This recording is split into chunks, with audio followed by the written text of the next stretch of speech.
So yeah, I And also, like, thoroughly enjoyed the spot. Pattern needed to fight back a little bit. Sacred's been Yeah. dominating the conversation. Those Yeah, edge drops she or knew. whatever. Yes. Sacred right now is on tour, on the Sacred Cowboy is on Carter tour. tour. So Patton had to do something. Yeah, you're right. You're right. But brilliant and on brand. Yeah. And we love to see that.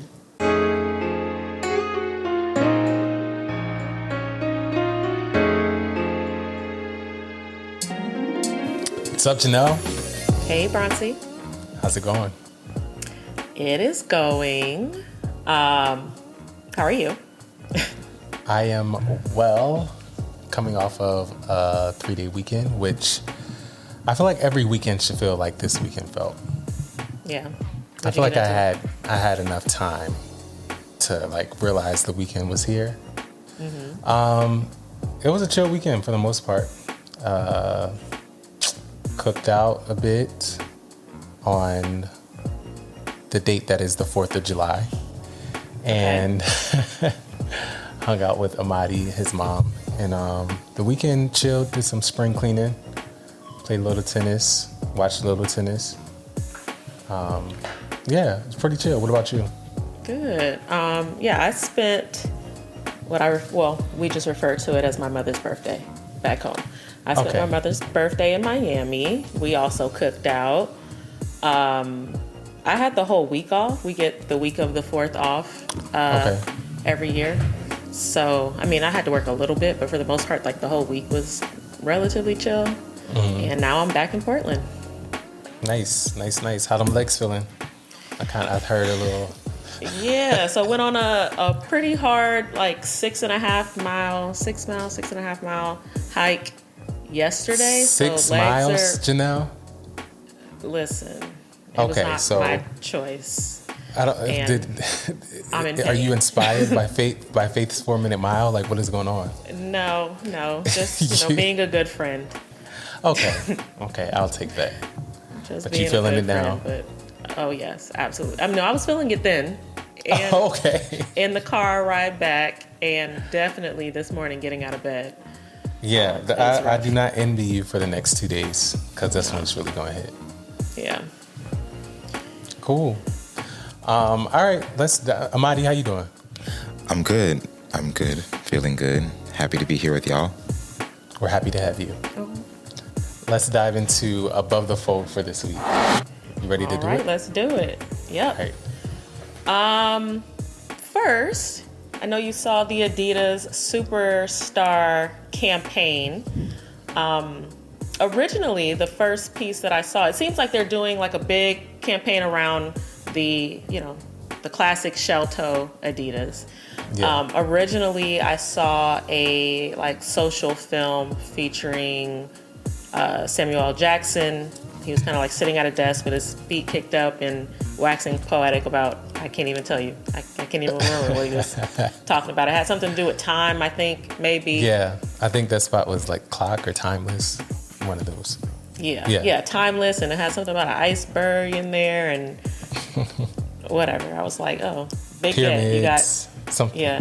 Yeah, something like that. You got Samuel L. Jackson in the spot, snaps for y'all. And then maybe like 2 days ago, I saw the larger spot that had Anthony Edwards in there, Missy, Glorilla, Tizo Touchdown, I think was in there. Yeah. There was a couple of people. How'd you feel about it? I thought it was dope. It made me stop in my tracks. It grabbed my attention. I think they executed that very well. Like for it to be like the superstar, the original, and then for them to tap like these cultural pioneers for it, with seemingly Samuel L. being like the lead. It was brilliant. It's chef's kiss. It feels good, and it hits all the right notes. Yeah, because he narrated that spot too, if I remember correctly. Yeah. Yep. Going out to get you some shell toes? The images. At this point, I might. Maybe. And what were you saying about the images? Oh, the images and like the production on it was stunning too. Yeah, the black and white and Yeah. all of that. I enjoyed 10s across the board from me. Yeah, high marks. High marks. High marks? You give it high marks? High marks. Okay, we'll take it. Staying in the vein of Adidas, though, I believe Also, you said wait, this to speaking me. of Adidas, every time I say, or mention Adidas, I think of Bro James's song. Is it on? Whatever is that happened only me? to him? No, I don't think of Ro James. Didn't like Outkast have a song, or like Goody Mob have like a song called Adidas too? Isn't that where Ro James got it from? You might be teaching me something. I didn't realize that. I'm pretty sure. Let me see. I'll check it out. But yeah, that's sidebar. Sorry. But no, I was well. Number one, like, what happened to Ro James? Number one, what happened to Ro James? I don't know. I am a fan of his, but I don't know. It just feels like he disappeared. Yeah. You don't see him or hear about him. No, it was a Killer Mike song featuring Big Boy. Called Adidas. Close enough. Yeah. But back to the topic at hand. Obviously, what was it, last week or the week before? Time is, what is time? Was Paris Fashion Week. So a lot was going on in Paris. And Oh my God, yes. yeah, out there was when the, I guess, newest colorway of the Adidas Jellyfish with Pharrell was like seeded to a whole bunch of folks out there. We talked about the shoe already. You already know how I feel about the shoe. At the price point of $300 and, the chunky, I feel like the chunky shoe phase is over. Everybody's going with this more like soccer cleat / like super minimal, like flat shoe right now. So I don't really see it for the shoe, but the seating kit and like the delivery method was pretty cool. Yeah. Yeah, they packaged it because the shoe was called the Jellyfish. They kind of packaged it like you were receiving a shipment of seafood from like a seafood market or something. Literally from the truck that they're Yeah. unloading it on to like the shipping boxes that it's in. Definitely feels like it's something that came from the sea. Very creative. Again, I think it hit on all the notes. And then in terms of the shoe, I think there's a segment for everybody. I think because of the name of the shoe and like how it fits into Jellyfish, like chunky, like bubbly and all that. Like it's not going to be for everybody. And it may be going against the grain of what the trend is. But I'm not mad at it. Not saying that it's necessarily for me or for you, but I'm not mad at it. Like I think it can. Not that you were saying that it can't exist, but I'm saying I think it can exist. Yeah, it can exist. I just feel like the silhouette is 3 to 5 years too late. And the price point, I'm like, well, who is this for? At $300 a pop. I think there's a market. That's all I'm saying. Okay. Well. But again, I don't we shall disagree see. with you. I do think the silhouette is late, but I still think that, I guess I'm saying there are some people that are late. And late people got money too. Gotcha. Okay. But since we are on the topic of unveilings in Paris, Salehi also, I guess, released his like newest collab with Puma out there too, which I guess now In makes a lot of Paris? sense. I believe so. Yeah, I think he did a collab release in Paris. I think the silhouette is called the Vellum or something like that. Mm-hmm. But then that makes a lot of sense then why he was the designer of Tyrese Halliburton's shoe, and there's like it looks like a bigger partnership with Puma at play. What I find interesting about that is simultaneously he's launching his own shoe brand called Sponge, and that's kind of like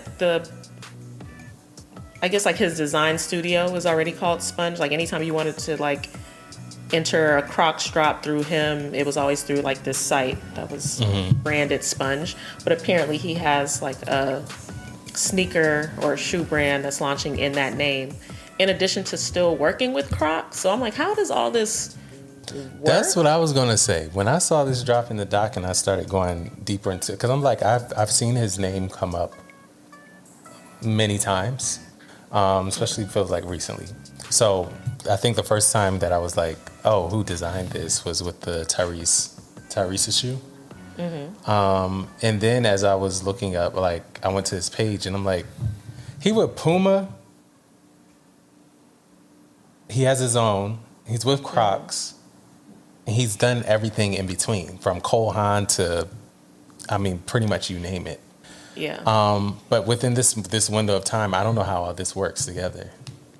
But you know what? I'm kind of not mad at it because, like, the white folks do that all the time. You know the brand Jound? Like, I believe they started off as, like, a Tumblr page, like, excuse me, like, very much, like, mood board aesthetic, like, very neutral kind of page.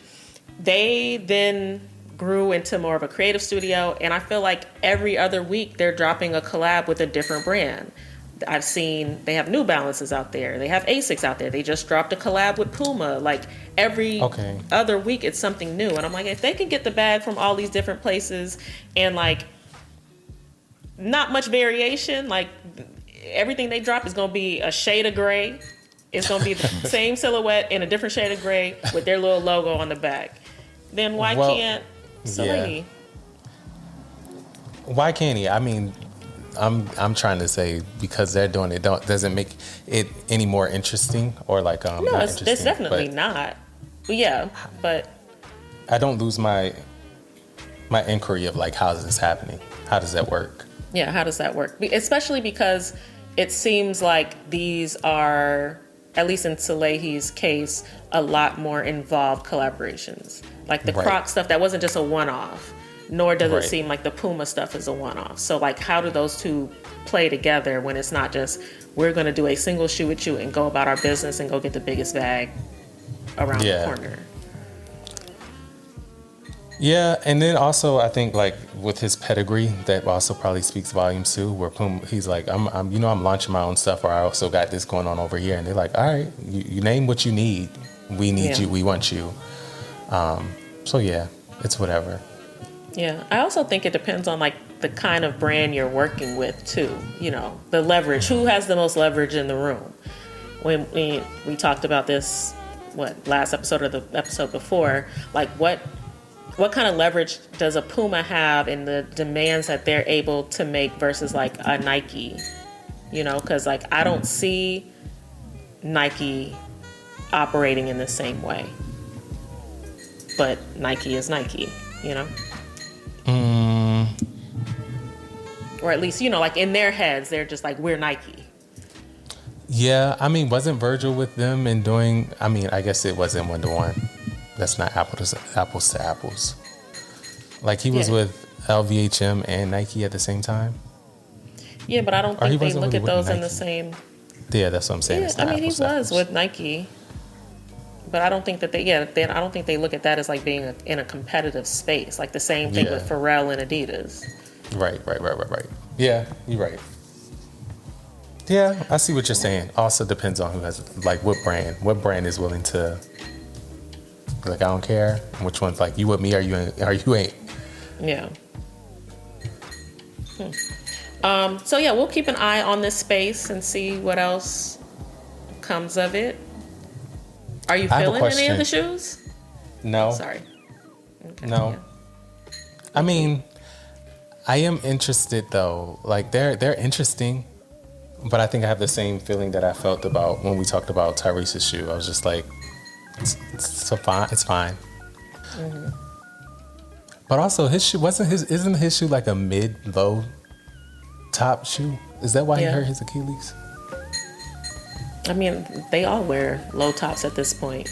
That's crazy to me though. Like, yeah, it was crazy. I thought when the first Kobe dropped with that, you know, like ever since then. I guess they don't learn that lesson. How it is. Yeah. Yeah, no, I'm not really feeling feeling them. I'm not going to be running down to getting any of these. Yeah. Do you think, back to Pharrell and the fashion show, the Beyonce moment when he closed the show and walked the runway and gave her the handbag, do you think he knew he was going to do that, or it was like an in the moment thing? And do you think that moment is doing anything for the brand? Do I think I knew he was going to do that? I think he knew when he walked out. Yeah, that's why he walked out with it. It probably was like a game time decision. Or, yeah, maybe. I don't know. Is it going to do anything for the brand? Probably not. Like, I haven't heard anything else about the specific bag. All I saw was Pharrell gives her a bag. I couldn't tell you what that bag looked like. I even think, like, something I saw about the bag, like, most people weren't really feeling it. Okay. Like, the bag itself. And that's the last I heard of it, so. She's just going to give it to Rumi anyway. You said what? She's just going to give it to Rumi anyway, so. Probably. Oh, my God. Yeah, I agree. I was just curious. But I don't think it's going to do anything for the brand. Like, I feel like Louis Vuitton and Beyonce, it's like, okay, ooh, what are we? I mean, but it was just a moment, like gifting a bag. Now, if this then becomes like she's starring in a campaign for the brand or something like that, then... That was the moment that started everything. Sure, but... Yeah. No, I don't see it being anything... At least what we've seen thus far, bigger than what we've seen thus far. Yeah. That's all. Was there anything else that happened during Paris that we want to talk about? I mean, other stuff happened. I just don't know that I care to talk about it. Yeah, I think I'm good. One thing that we forgot to talk about in last week's episode, I had seen it, but I don't think you had, was the Instagram campaign Anyway. I know you've had a chance to take a look at it since. What are your thoughts? I had mixed thoughts, and I'm still unsettled with them. But I thought the campaign was fine. Like, well, let me give some context. Back it up. Oh. So basically, to celebrate 15 years of existence, Instagram launched this campaign called Anyway. Basically, it seems like rooted in the insight that like people get anxiety around posting on the platform, or like sharing their creativity with the world is a very vulnerable place to like operate from, but you kind of got to do it scared and like do it anyway.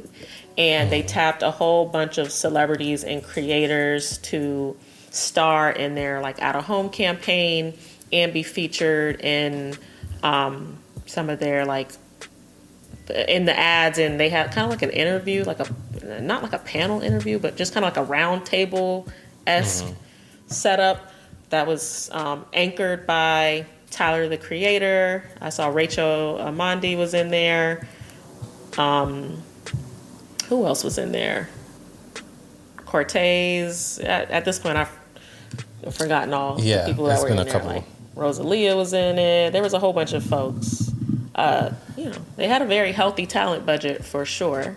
Yeah, for sure. Sorry, back to your mixed thoughts. Yeah. I was just gonna say, like, for what it is, I like it. Like, it's great. For the messaging, it's great.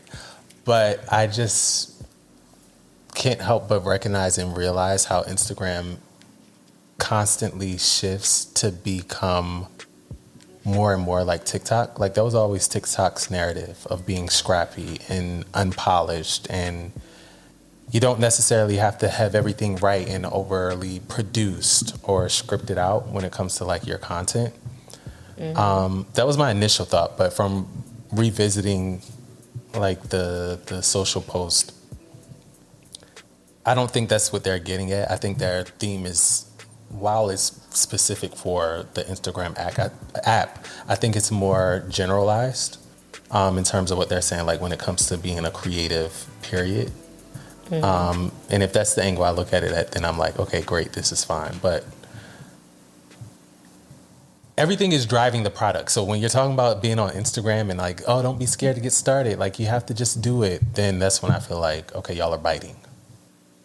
But I don't know. I didn't take that as it being like it doesn't have to be overproduced and polished and scrappy necessarily. I think it. I don't know. I wasn't reading that from it. I was more so. Yeah, I wasn't getting that from that campaign. I think it was just like you've put all this time and effort into like creating this thing or like, you know, expressing your creativity. Don't be afraid to share it. Not like it doesn't have to be perfect, which it doesn't have to be perfect, but I didn't, that's not the message I got from it. Coming from a Virgo. I can see that. Like, I don't have a strong opinion against that. And I like my viewpoint could have been tarnished. What do you mean? It could have been. Like my viewpoint could have been tarnished just from like experiencing TikTok and experiencing Instagram. So originally when you saw this, you were thinking like, oh, this could, like, you could easily just swap out. Yeah, that's how I felt. I felt like the messaging was hitting harder from like a TikTok perspective. But again, like I said, I have mixed emotions, so I'm not like married to one viewpoint about it. Like I don't have a strong opinion about the spot. I think the spot is fine. I think it's great in terms of the messaging, like I said up front. I think I was just conflicted with my initial impression of it.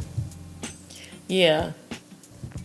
I don't know. I think, again, because I've never heard that narrative about like creators on TikTok feeling any type of way about like not wanting to post or feeling like it's not an inviting place to like be creatively vulnerable. So I guess maybe that's why my mind didn't go to like, oh, this could easily be any other platform. It's like only really Instagram where I hear about the anxiety to share.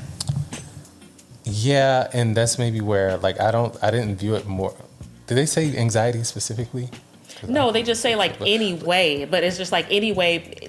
There is like there's an unspoken like do it anyway. That means there has to be something that's prohibiting you from doing it in the first place.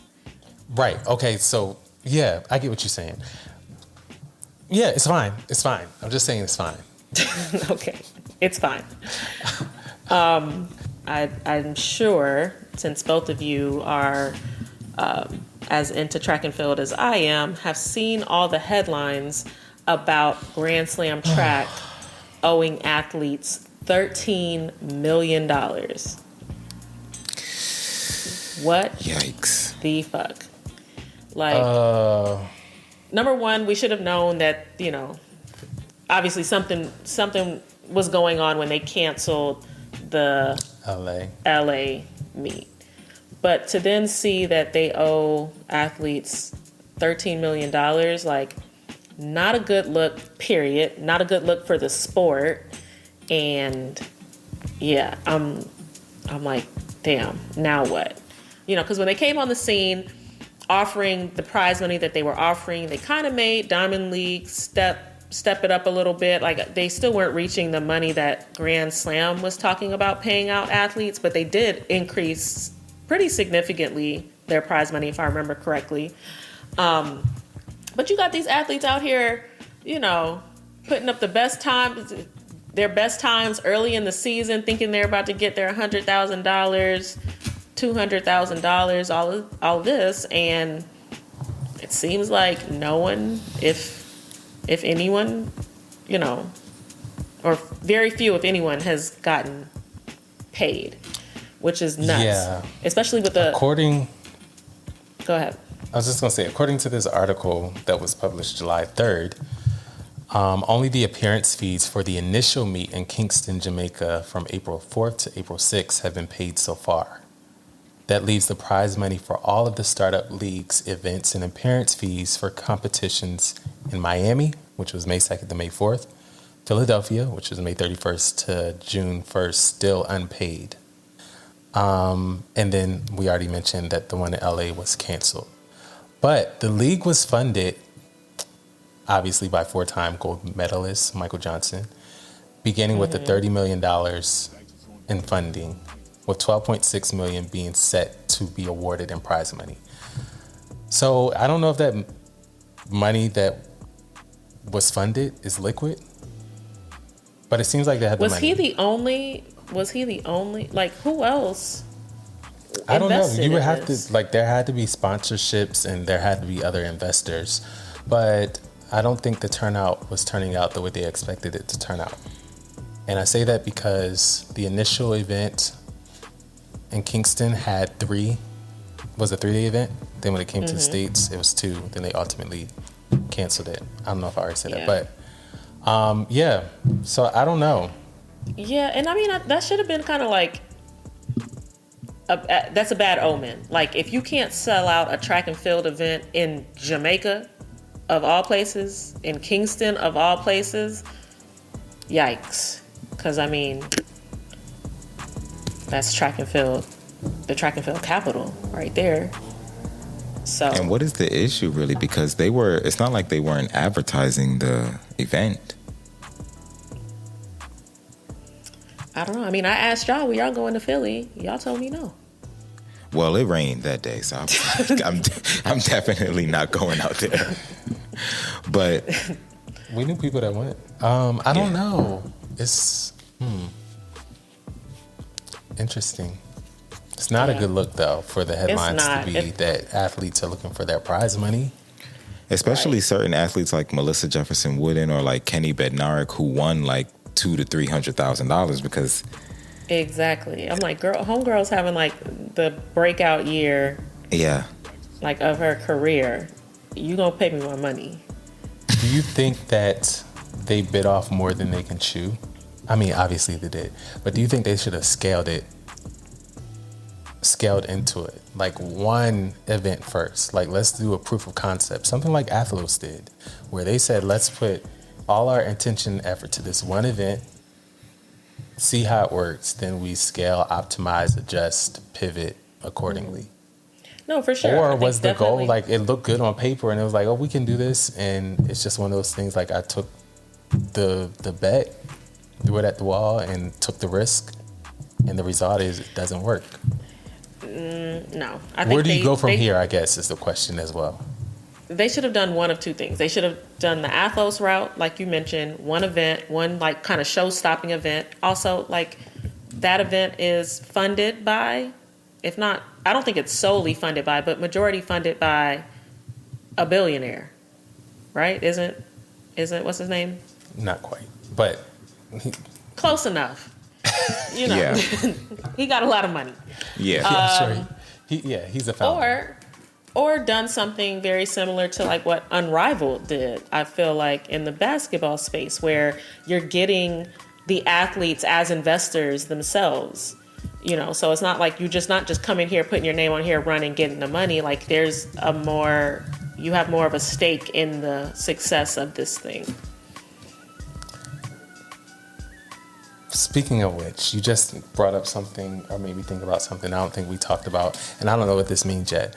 But did you see that, speaking of Athlos, that Sha'Carri, Gabby Thomas, and Tara Davis Woodall, they're founding advisor owners of the Athlos track and field? No, but that's super smart. It's like exactly what you said, and I'm like, oh, I actually did see that happening with Athlos. So this was one of their iterations after the proof of concept, which probably also helped them get these athletes on board. Yeah.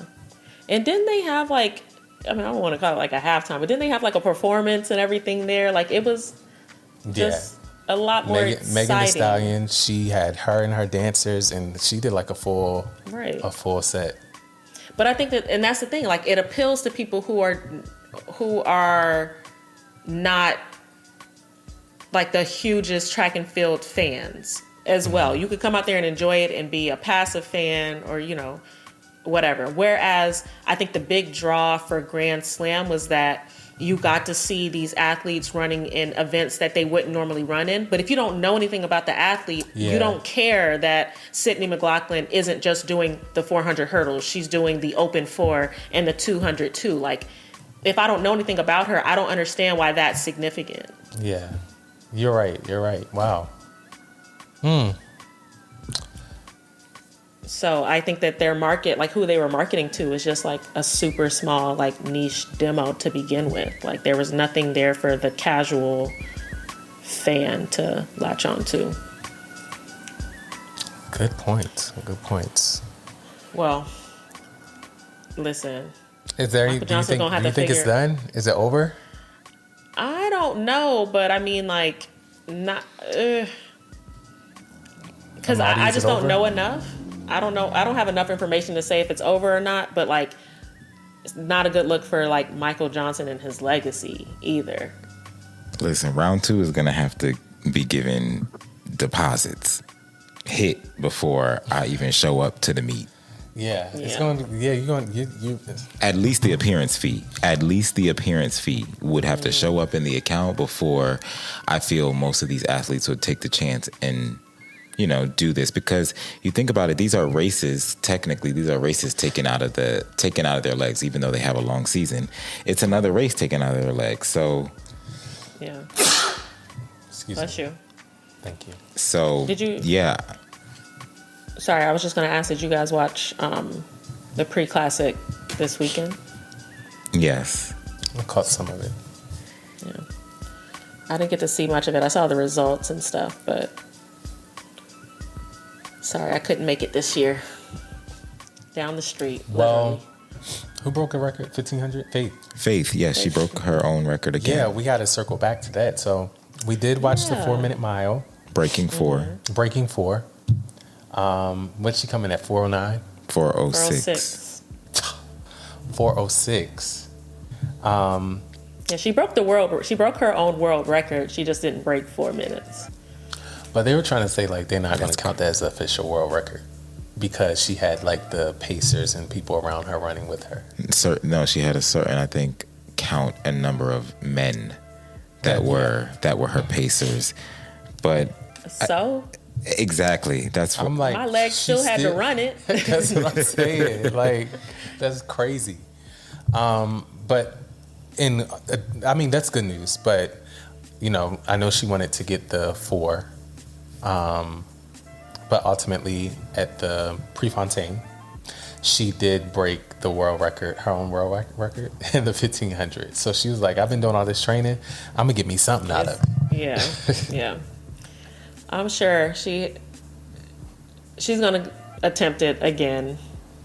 I wouldn't be Yeah. surprised if she actually like breaks it soon. Yeah, I think she got it. Yeah. Cool.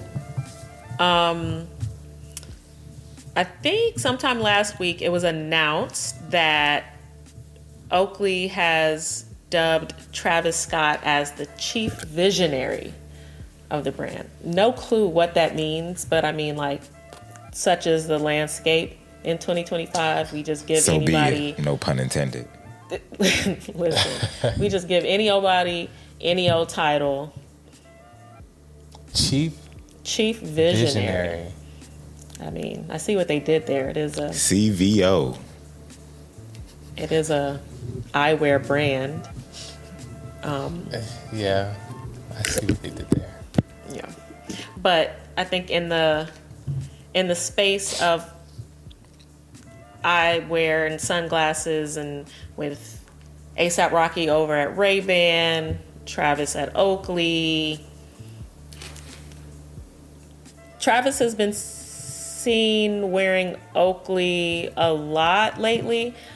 I could be misremembering this, but I could have sworn that like Oakley and Nike might have had a partnership, or it made sense there was something going on there between like Travis, Nike, and Oakley, but I don't recall. Oh, that was like a long time ago. You mean like 20 years ago? Them watches? Travis No, Scott, maybe- 20 years ago. Oh, not I Travis might- Scott. I I- thought she was just talking about Oakley and Nike. Oh. I don't know why I vaguely remember. Maybe it was just like a fit he had on where he had like those overhead like Oakleys with like I don't know. I must be misremembering. Well, both of them. So both Oakley. Yeah, this is a separate topic. This is not correlated, but Oakley and Ray-Bans have partnerships with Meta. You know True. that? Yes. Yeah, I did. I wondered, like, yeah, how's that going to work? I guess they're leveraging Meta's technology for their glasses, and like From a sports perspective? Oakley is more from a sports perspective, and then the Ray-Bans is more from like an everyday wearable perspective. Either way, back to Travis. This chief visionary situation, a multi-year deal entrusting him and his Cactus Jack creative team with shaping the brand's future, campaigns, classic designs, and upcoming eyewear and apparel lines. So ultimately, this is just another word for creative director. Right. So they're just kind of trying to be more swaggy and like put a little bit of, oh, we're eyewear, let's put vision. Oh, yeah, we see it. Mm-hmm. That's exactly what it was. So, yeah. Well, Yes. we'll I mean, see I what he guess this does makes with it. sense. I think that Oakley is going back to like their, you know, that early 2000s like swag and design and silhouette. Yeah. I think that makes sense. Yeah, I'm not mad at it. I'm not mad at When it you at look all. at like Travis Scott and like his brand and swag, like it feels like it works. Yeah, it gives very like counterculture, rager type. Yeah. It gives Travis Scott a little bit. Yeah. So, no, I'm not mad at it at all. I mean, I wonder, how do I want to phrase this? Like, obviously with Travis coming back from like all of the controversy and all of that kind of stuff from before, like, I mean, at one point anything he put his name on was like flying off the shelves. I'm wondering, is that still the case? Like, obviously he still has this partnership with Nike, but like, are his shoes like flying off the shelf and like demanding the same like resale value as they were before? Is he just like losing a bit of his cool? I don't know. I just feel like I don't hear his name as much anymore, and I'm just like, what is that? Is it just me and my algorithm, or is that actually what's happening? You know, I can't answer that. I can tell you what I speculate, which is I think that he's still relevant. I just think that there hasn't been as much happening. Like you do have to also think about saturation. I think you can't be everywhere all the time consistently for forever, like in terms of products and brand partnerships and deals. Then you do become stale. I think if that were the case where like there wasn't like some sort of pauses or breaks, there would be nothing to be desired. So I don't think it's lost. I think depending on what the silhouette is, the Travis Scott sneakers and stuff is still flying off shelves. I think he still got it. I think he still has that following, that cult following that's like going to support anything that his name is on. That's what I think. We'll see. We'll see. We'll see how these Oakleys do.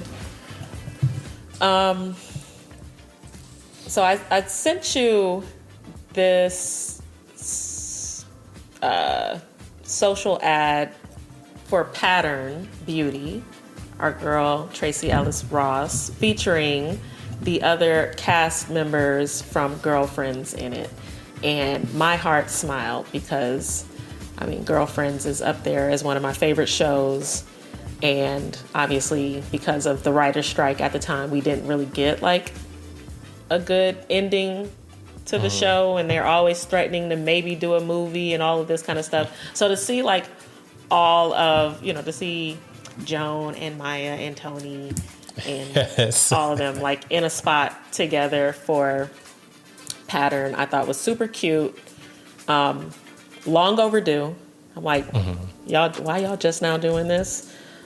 But yeah, what were your thoughts?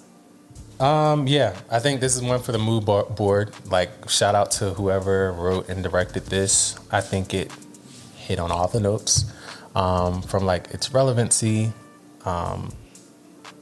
its cultural pedigree, tapping into who the target audience is. Like when you think of who Tracy would probably personify as who uses pattern, it would be the fans of Girlfriends, the black women, black men, I guess, as well.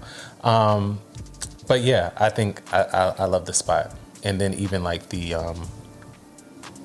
script, like she's a mixologist, and the whole thing with pattern is you use the different products depending on what your hair texture is. Like it's not like a suite of products and you use them all. So you mix and match depending on your hair type. So coming into the spot where Tracy was the mixologist at the bar and saying like, we have different cocktails for whatever it is that you need. Yeah. So I like that. And then also, was it Maya that fell out and was like, my curls fell? I thought it was somewhere Tony. in the spot. It was like, Tony you have a blow dryer too? Yeah, Tony. Tony, yeah. So it like hit on brand expansion too, because I think this was introducing the new product. So yeah, and also like thoroughly enjoyed the spot. Pattern needed to fight back a little bit. Sacred's been dominating the conversation. Those edge drops or whatever. Yes. Sacred right now is on tour, on the Cowboy Carter tour. You know, so Pattern had to do something. Yeah, you're right. But brilliant and on brand. Yeah. And we love to see that. And then speaking of a space where either brand could have and should have shown up this past weekend, I don't know if you've been seeing this, but I've been seeing a lot of discourse around Essence Fest and the lack of attendance. Mm-hmm. Have you seen any of this? I have. I've seen a lot of it. Yeah, and I'm like, now that I think back on it, like over the past, I mean, definitely this year, I will say like, other than people who were out there for work, you know, paid influencers and content creators that were out there because a brand was like paying them to be out there, I don't know many people who just like went to Essence Fest. And I'm like, that kind of makes me sad. Like Essence Fest is, you know, is a staple, is a black cultural staple. And like, what happens when it loses cultural relevance and people aren't going anymore? I don't know if, you know, it's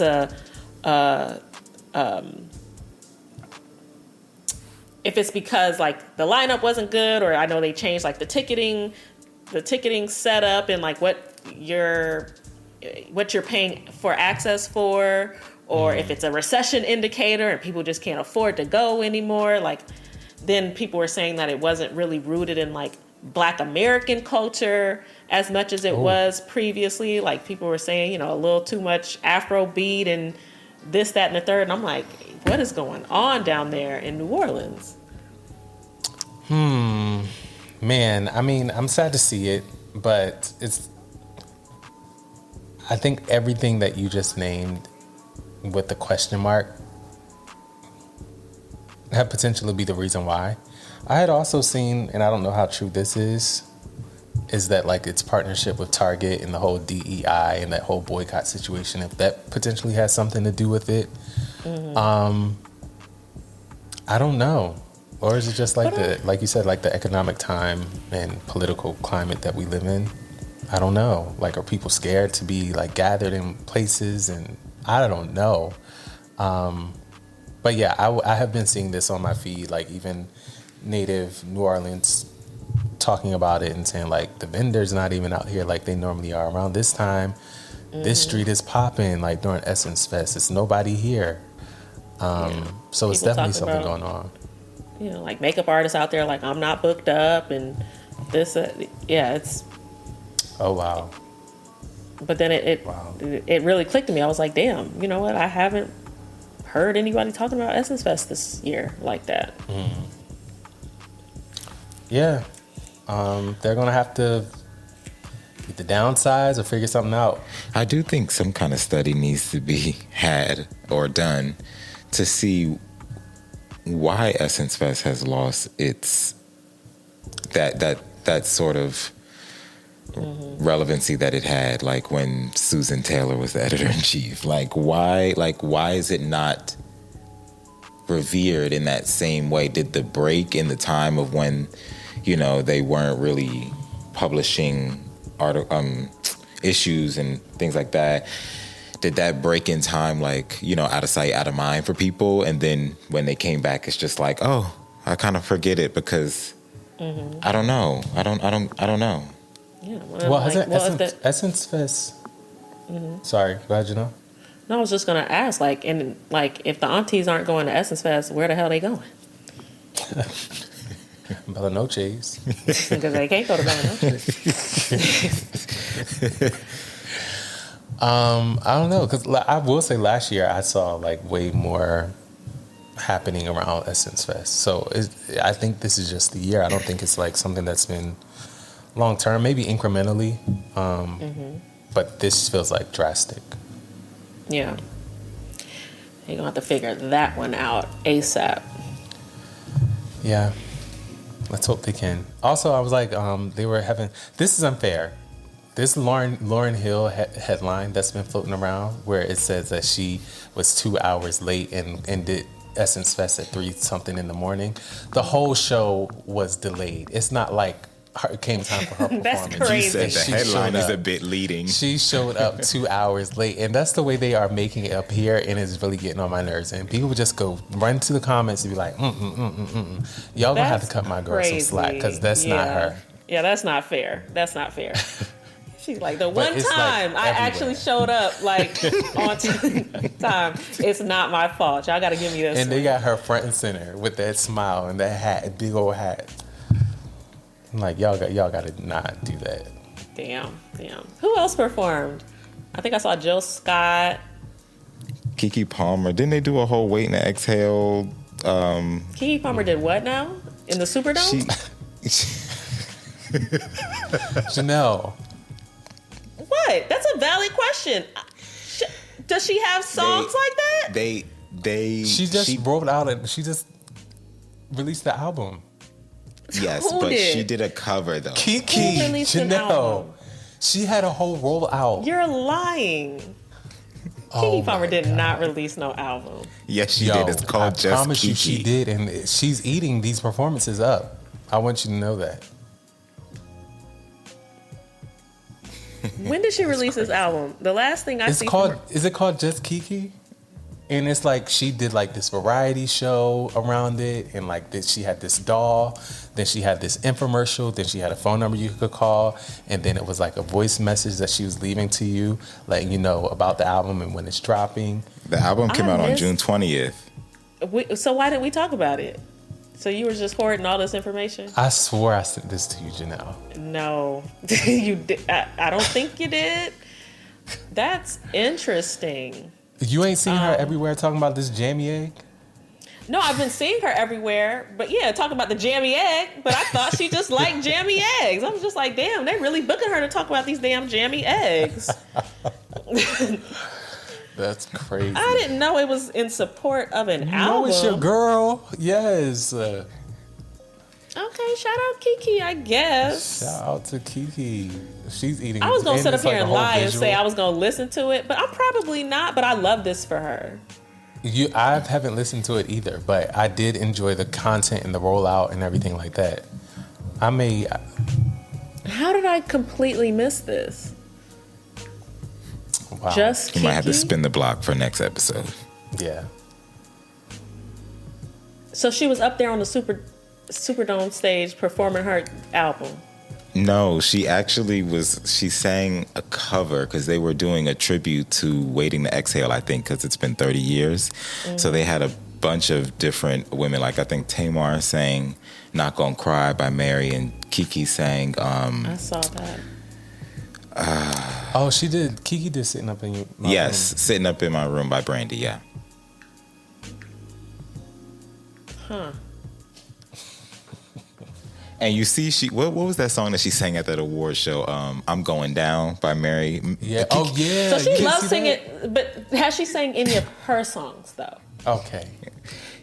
That's not a valid question. You're telling me she's doing a rollout for a whole album, and you telling me everybody else song she out here singing. Listen, any publicity is good publicity when you're pushing your own project. She should have just named the project Jammy Egg at this point. Janelle.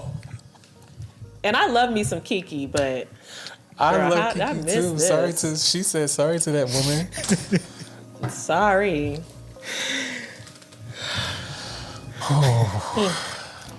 Well, that wraps up Above the Fold. That wraps up Above the Fold. When I tell you, we went out on a bang this week. Wow. All right, are you ready to move into Guess That Spokesperson? Yeah, for sure. Let's do it.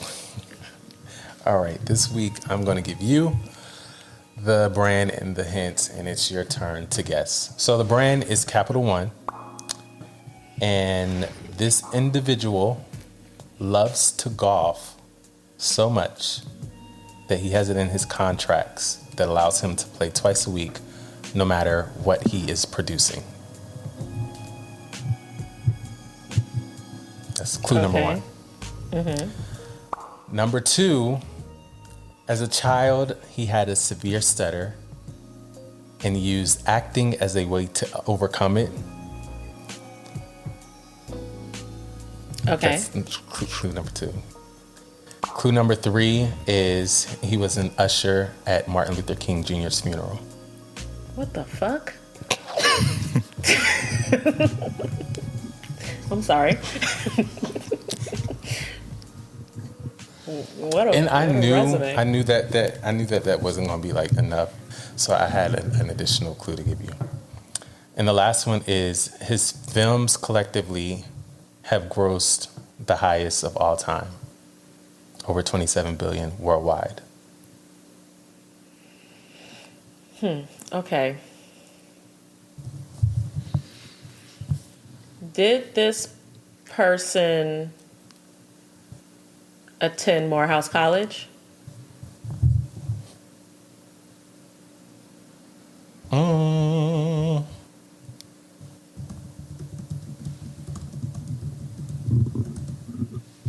Yes.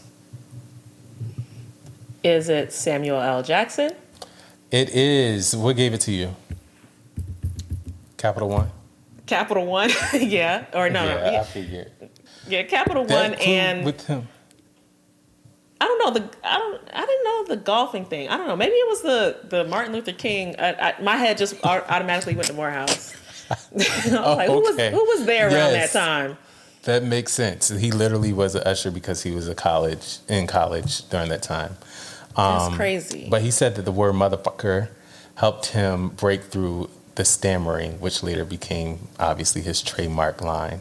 And clearly what he says in that Adidas spot. Yeah. They let him get that off. He's iconic. Very iconic. Yeah, I didn't know. All right. What was the last hint? Sorry, the top grossing. What was it? Top grossing films, like his IMDb is the highest grossing of all time. Wow. Like his credits, his collection of credits. No. Like the films that he's been in. Yeah. I mean, he's been in some heavy hitters, right? Yeah. Listen, he's been in all of Tarantino's films. Tarantino. Yeah. Let's not forget about Snakes on the Plane. Star Wars. No, that one was the top of the top grossing. Avengers, Jurassic Park. Yeah, he's been in a lot. Yeah. All right, so that wraps. Guess that spokesperson. You're done good. All right, so who you got for going with your black ads, or that ain't it? Okay. We got some. This one's kind of easy. We got some good ones this week. We do, but going with your black ads, I'm gonna give that to Pattern and I knew you wasn't gonna give it to Adidas. Cast of Girlfriends. Say what? Okay, nothing. Yeah, no. That's a good one. That's great. That ain't it. I'm giving to Grand Slam. You gotta pay these folks. That's crazy. Yeah. I'm going to give Going With Your Black Ads to Adidas, the Superstar campaign. Shout out to Samuel L. Jackson. And that in it, I'm a second Grand Slam. Like, we want better. We hope for better. I know that, like, starting things like this is hard. So easy to sit behind this desk, behind this mic and say these things, but it's not a good look. And I hope that some type of restoration to the Grand Slam and relationship with athletes is executed. And I feel like even from like on a personal note, I've just been like on this soapbox about like track and field not getting the attention it deserved and all of that kind of stuff. And he is really like killing my case right now. So like, get it together, please. Yeah. Going With Your Black Ads. You know what?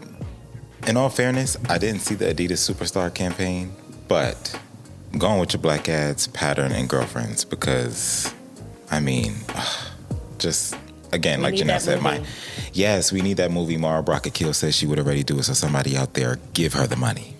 Going With Your Black Ads, Pattern, and Girlfriends. And that ain't it, Grand Slam as well. I'm a third that, because show me the money. Why don't Tyler Perry give them the money? All money. You know what? Let's go ahead and end the episode. Let's go ahead. All right, y'all. That wraps another episode of With Your Black Ass. As always, thank you so much for listening and tuning in and sharing. Comment. Let us know what's happening out in the streets. And we'll be happy to talk about it. Until next time, like, comment, subscribe. See y'all. Bye.